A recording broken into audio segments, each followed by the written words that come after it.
gas lagi nya seorang aja.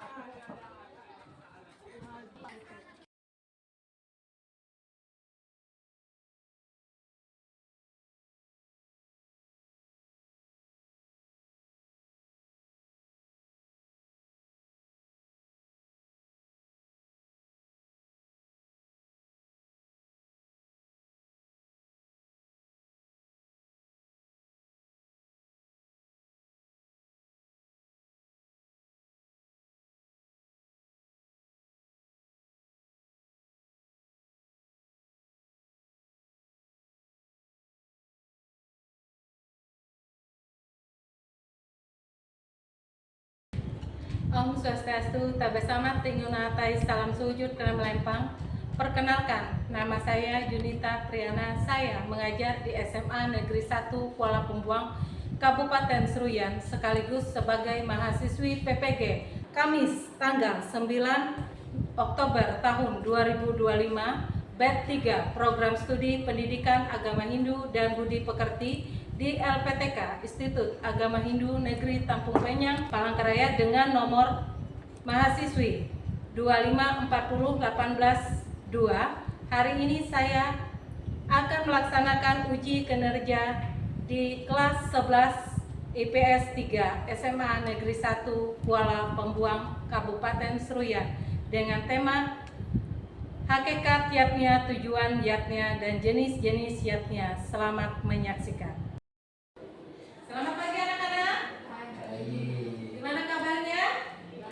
Baik. Oke.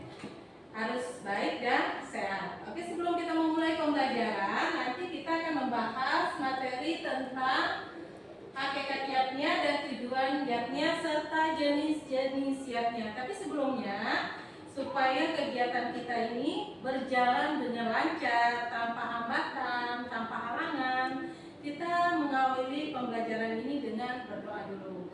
Nanti doanya dibawa oleh Lisa. Silakan Lisa.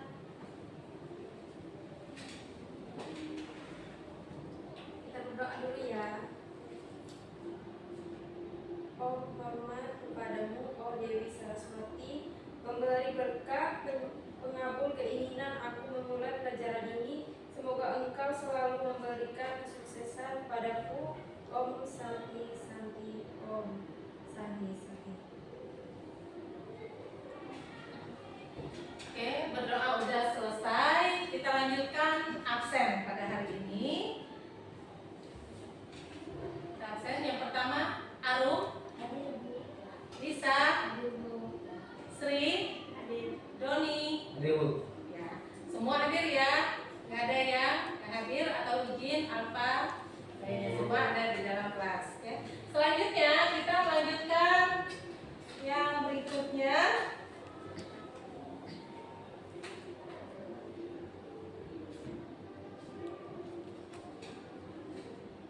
Kita masuk ke tujuan pembelajaran dulu.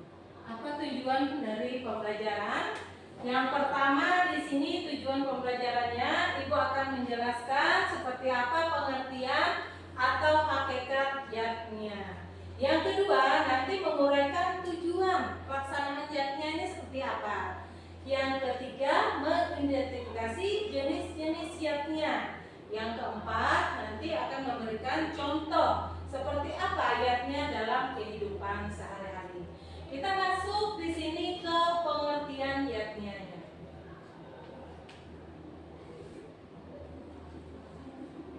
Bisa kita lihat pengertian yatnya. Di sini persembahan yatnya berasal dari kata atau berasal dari bahasa Sanskerta, yang mana yat yang berarti menyembah atau memuja.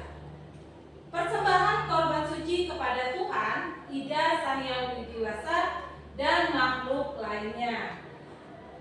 Yang berikutnya tujuan penuh, tindakan penuh keikhlasan, di mana maksudnya keikhlasan di sini adalah pelaksanaan yatnya yang harus dilakukan dengan tulus ikhlas, tanpa pamrih, bukan untuk pamer atau keuntungan pribadi.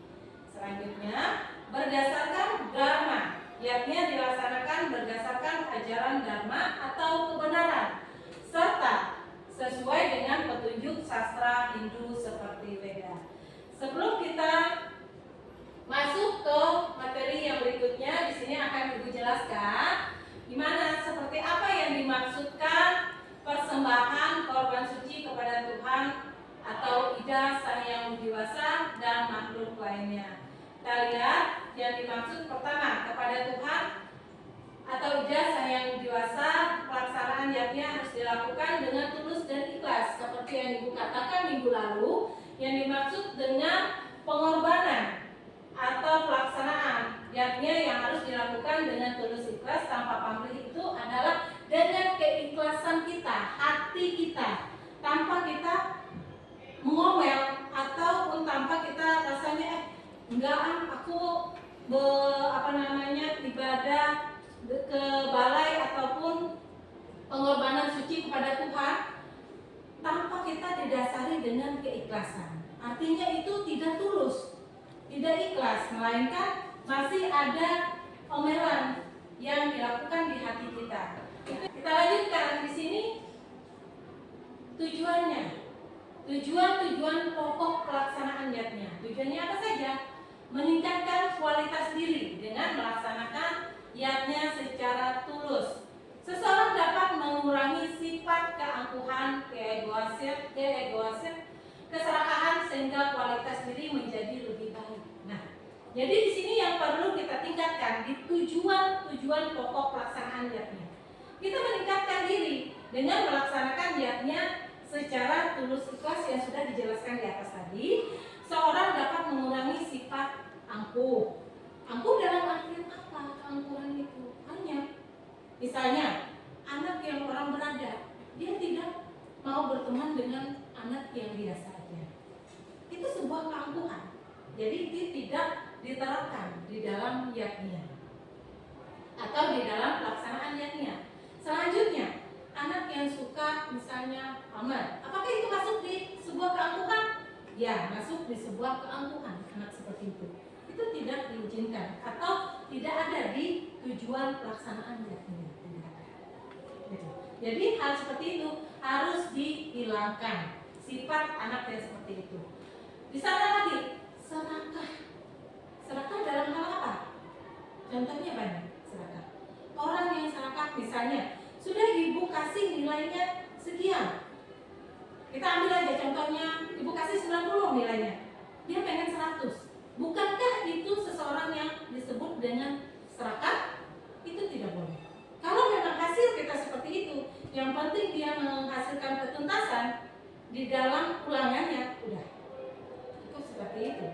Dan diterima nilainya. Tidak ada kata untuk nilai tersebut diminta lagi. Kecuali ada nanti dari ibu untuk kamu baikin aja nilainya dari 90 untuk menuju ke 100.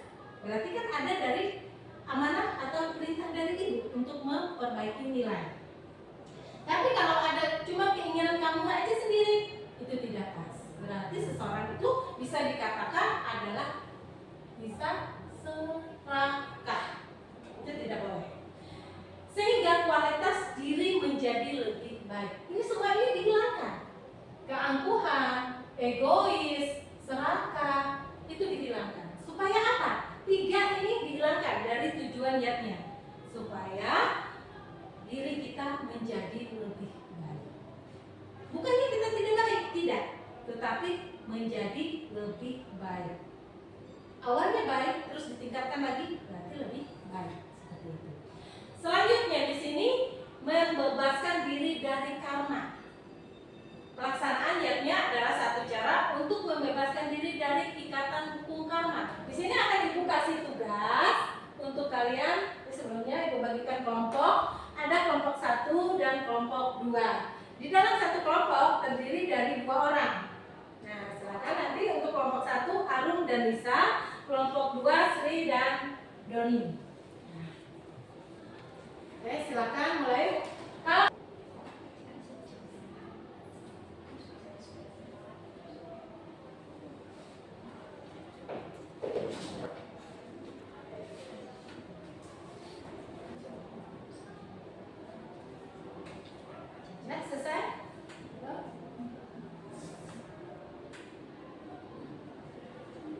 fitrayatnya, manusiayatnya, dan brutayatnya. Dua, nah,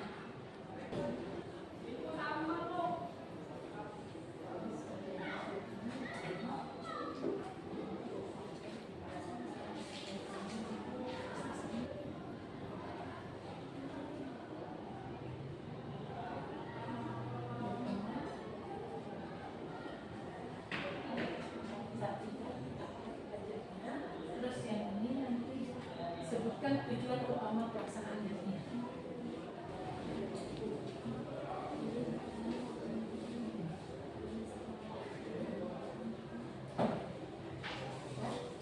Sudah selesai? Ya, kalau udah selesai, sekarang kita melakukan diskusi. Nanti diskusinya dari kelompok 1 dan kelompok 2. Kelompok 1 nanti silakan apa yang perlu ditanyakan di kelompok 2. Sebaliknya kelompok 2 silakan apa yang mau ditanyakan di kelompok 1.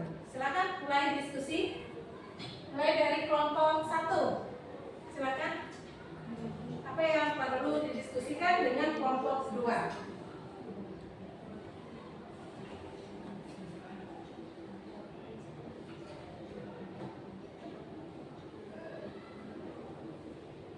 Silakan kelompok 1. Bisa? Ada yang mau ditanyakan dengan kelompok 2? Ada Bu. Ya, silakan. Apa hakikat yakni menurut ajaran agama Hindu? Nah, silakan kelompok 2 menanggapi. Adik ada pertanyaan dari kelompok 1. Apa hakikat yakni menurut ajaran Hindu? Silakan kelompok 2 menanggapi. Ya. Pengorbanan suci yang dilakukan dengan tulus ikhlas sebagai bentuk persembahan kepada Yang Widi Wasa atau Tuhan. Ya. Gimana kelompok 1? Aha, jelas ya? Ya. Kembali lagi kelompok 2, apa yang mau ditanyakan di kelompok 1? Silakan. Izin bertanya Ibu, Ya, silakan. sebutkan tujuan utama pelaksanaan yatnya. Ya, silakan kelompok 1 menanggapi. Di sana pertanyaan dari kelompok 2. Sebutkan tujuan utama pelaksanaan yatnya. Silakan. Ya, silakan Alung. Memelihara keseimbangan alam, meningkatkan spiritualitas dan hubungan dengan Tuhan,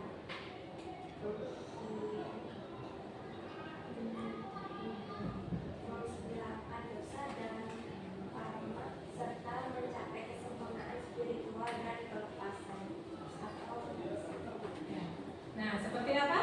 Untuk kelompok 2 yang sudah ditanggapi oleh kelompok 1, pertanyaan dari kelompok 2? Paham? Jelas ya? Oke. Kalau jelas, kita selanjutnya di sini sudah LKPD-nya atau lembar kerja untuk kalian sudah diselesaikan dan sudah diskusi.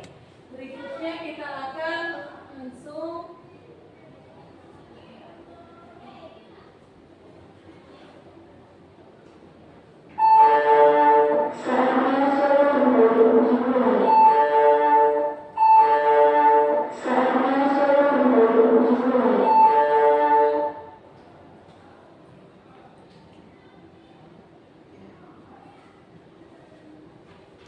Oke, sekarang waktunya Ibu merefleksi pembelajaran kita pada hari ini.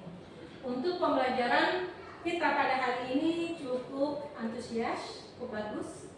Ya, dari awal sampai berakhirnya sudah bagus semua. Sekarang Ibu mau mengakhiri pembelajaran kita pada hari ini.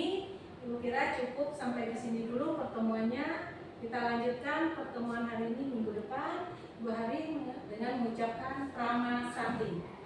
Om Santi Santi Santi Om Santi.